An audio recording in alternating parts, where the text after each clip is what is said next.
Assalamualaikum warahmatullahi wabarakatuh. My name is Faroza from PBID. Everyday life in the Soviet Union, the shopping runaround. The author Hedrick Smith was head of the New York Times office in Moscow from 1971 to 1974. The following passage is adapted from Mr. Smith's book The Russians, which was published in the 1976 by Querendel or the New York Times Book Company. Number 1. I had heard about consumer shortage before going to Moscow, but only when we began to shop there did the Russian consumers' problems really have meaning for me. Customers the world even wait in lines, but Soviet lines have a special quality of their own.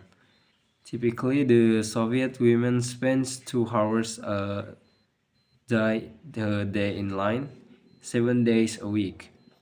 Personally, I have known of people who stood in line 90 minutes to buy 4 pineapples and 3.5 hours to buy 3 large heads of cabbage, only to find the cabbage were gone as they approached the front of the line. Lines can run from a few yards to nearly a mile. Some friends of ours watched a line of people in Moscow signing up to buy rugs. The line lasted 2 days and nights and rained for across although an apartment development. Number 2, in spite of all of this, the natural reactions of the Russian woman when she sees a line forming is to get in it immediately, even before she knows what is being sold. However, Soviet lines are more fluid than they appear. In most stores, for example, shopper must stand in not one but 3 lines for any purchase. The first, to select a purchase and find out its price. The second, to pay a cashier somewhere else in the store and get a receipt.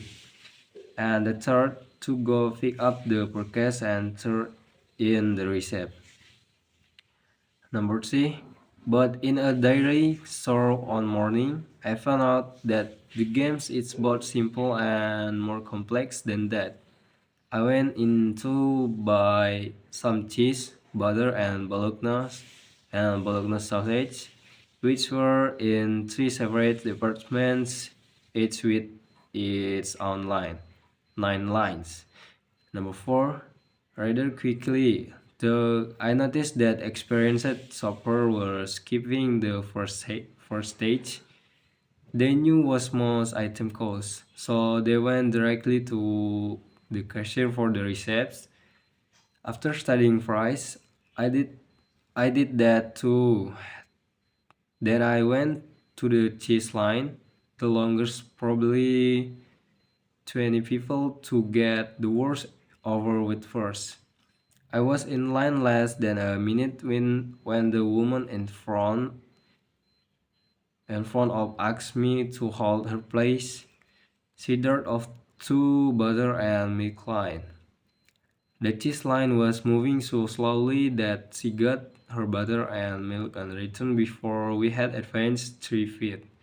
I decided to take the risk too, and I got back with my while the cheese line was still inching long.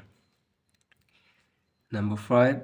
Then it suddenly occurred to me that all over the store, people were getting into line, holding place, leaving, returning. Everyone was using the cheese line as home base. That's why it was very moving. It kept expanding the middle. So I got the man behind me to hold my place, and I went off to buy my bologna. Once again, it worked. It took me 22 minutes to buy butter, sausage, and cheese, but instead of being furious, I feel as if I had beaten the system.